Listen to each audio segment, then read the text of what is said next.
எங்கள் வீட்டு அருகில் ஒருவர் மோட்டார் வண்டியில் வந்து வீட்டு வாசலில் நிறுத்தினார்.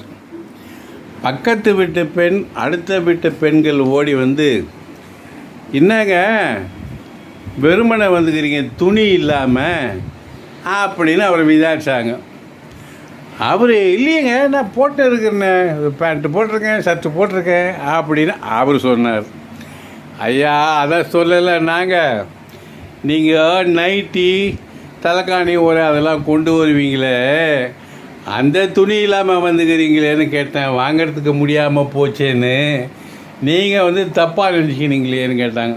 நான் தப்பாக நினைக்கலம்மா, நீங்கள் துணி இல்லாமல் வந்து சொன்னீங்க, நான் துணியோடு இருக்குதுன்னு சொல்ல வந்தேன். இப்போ கொண்டு வரல, துணி வசூலுக்கு வந்திருக்கிறேன், அடுத்த முறை வரும்போது கொண்டு வருகிறேன் என்று கூறினார். அங்கு பெரும் சிரிப்பு அலை உருவாயுது.